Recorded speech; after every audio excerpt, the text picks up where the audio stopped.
The day my husband told me he wasn't attracted to me anymore, I was cutting crust off sandwiches.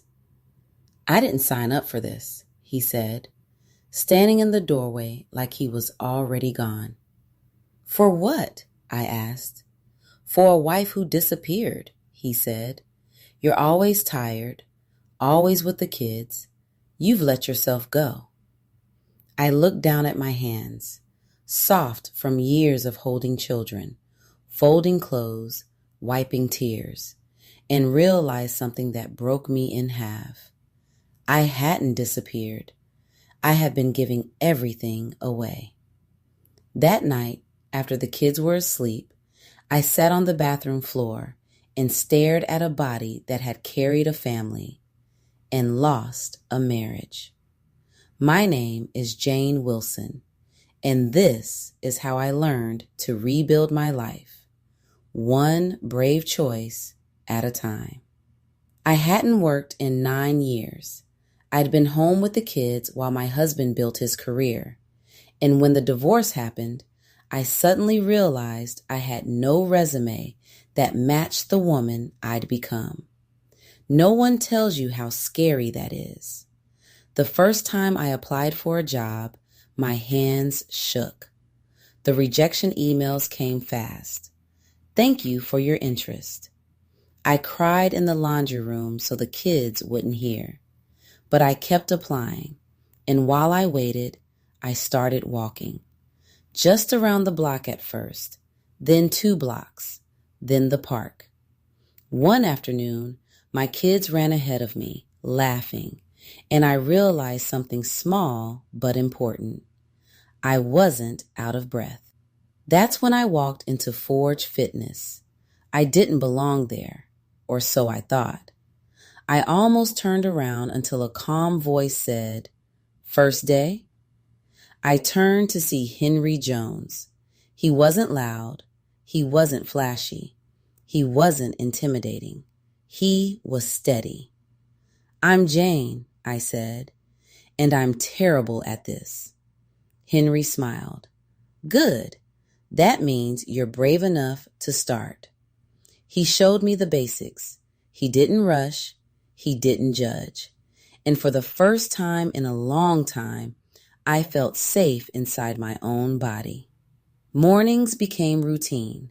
Drop kids off, gym, job applications, dinner, homework. The weight started to come off slowly, but the strength came faster. One Saturday, I played tag with my kids at the park and didn't stop after 30 seconds. Another day, I walked the trail behind our apartment while they rode bikes. "Mom, you're fast now," my daughter yelled. I laughed, the kind of laugh that comes from the chest. At the gym, Henry noticed everything. "You're moving differently," he said. "So are you," I replied. He smiled like that meant something. 3 months after my divorce, I finally got a job offer. Front desk coordinator at a medical office. Not glamorous, but mine. That morning, Henry handed me a bottle of water and said, "You're glowing." "I start tomorrow," I said. "Coffee to celebrate?" he asked. Careful, respectful. I hesitated, then nodded. We sat across from each other, not flirting, not rushing, just talking. About life, about fear, about starting over. That's when I realized something terrified me. I liked him. We didn't rush. Weeks passed. Sometimes it was coffee. Sometimes it was a walk. Sometimes it was just conversation in the parking lot after workouts. One night, after the kids fell asleep, Henry texted, "You don't have to be strong all the time." I stared at my phone and cried. The first time he kissed me, it wasn't dramatic. It was soft, careful, like permission. My ex noticed the change. "You look good," he said at pickup. "I feel good," I replied. He looked surprised, like he thought that version of me belonged to him. It didn't. That night, I told Henry everything. He listened and said quietly, "You rebuilt your life. Don't hand it back to anyone." And I didn't. One afternoon, I watched my kids race ahead of me on the walking trail, laughing, free. Henry reached for my hand. "You didn't just lose weight," he said. "You found your way back." And in that moment, I realized this wasn't just self-love anymore. This was a new life. I still go to the gym. I still work. I still walk the trails with my kids. But now, sometimes, I walk with someone beside me, not to save me, not to fix me, but to walk with me. And that's how I know this love is different, because I didn't lose myself to find it. I found myself first. If you believe rebuilding can lead to love, subscribe. These stories are for women learning to begin again. No one tells you this part. They tell you how to survive the divorce. They tell you how to rebuild your body. They tell you how to find yourself again. But no one tells you how scary it is when life finally feels good and you're afraid to lose it. Things were good with Henry. That was the problem. Not because he was wrong, but because I finally had something worth protecting. The gym, my job, my body, my kids, him. I didn't want to lose any of it. It happened quietly. My knee didn't give out dramatically. It just started aching, then swelling, then stiffness. The doctor said, "No lifting for a while." I nodded like it didn't matter, but it did. 2 weeks later, the scale crept up. 3 pounds, then 5. The old voice came back fast. "Here we go again." I stood in the kitchen staring at the pantry, feeling panic rise. Henry noticed before I said anything. "You're not failing," he said. "You're adjusting." Henry shifted the plan. "Nutrition is training too," he told me. "We meal prep together on Sundays. I learned how to fuel instead of restrict, how to eat without fear.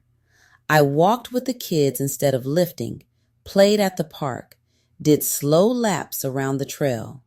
One evening, my daughter said, "Mom, you're happy again."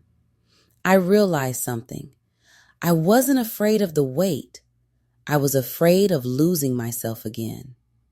One night, after the kids went to bed, Henry sat beside me on the couch. "You don't have to be perfect to keep this," he said. "I know," I replied. "I just forget sometimes." He took my hand, not to reassure me, but to remind me I wasn't alone. That was love. Not fireworks, not drama, presence.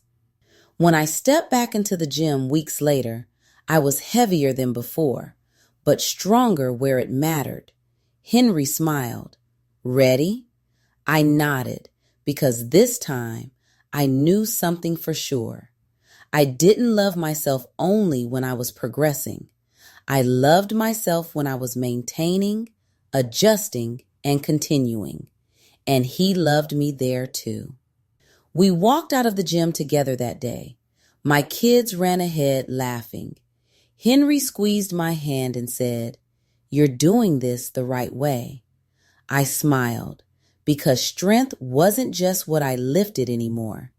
It was how I stayed. I thought the hardest part of starting over was rebuilding my life. I was wrong. The hardest part was making room for someone new inside the life I'd already built. Henry didn't ask all at once. He asked in pieces. "What would it look like," he said one night, "if I came home to you instead of visiting?" My heart skipped, not from fear, but from awareness. "We'd need to talk to the kids," I said. "Of course," he replied. "They come first." That was the answer. We sat on the couch together. Not a family meeting, just a conversation. Henry knelt in front of them and said, I care about your mom, and I care about you. I won't rush anything. My son nodded slowly. My daughter asked, will you still come to my games? Henry smiled. Everyone. That night, she whispered, I think it's okay, Mom. I slept peacefully for the first time in years. The week Henry moved in, I learned something new. He didn't just work at the gym, he owned it. Not the loud kind of owner, the quiet kind. The kind who opened early, stayed late, paid his staff well, helped women rebuild their confidence without selling them shame. It made sense now. His patience, his steadiness, his respect for slow progress. He wasn't just training bodies. He was protecting people's dignity. He didn't propose with a crowd or a camera. It happened on a walking trail, the same one where I first learned to breathe again. The kids were ahead of us, laughing. Henry stopped and said, I don't want to just live with you. I want to build with you. He opened a small box. The ring wasn't flashy. It was simple, gold, solid, like him. Will you marry me? He asked. I said yes without shaking, because this time, love didn't feel like a risk. It felt like alignment. That night, the kids helped him unpack. My daughter handed him a pillow. My son showed him where the extra towels were. No one was confused. No one was scared.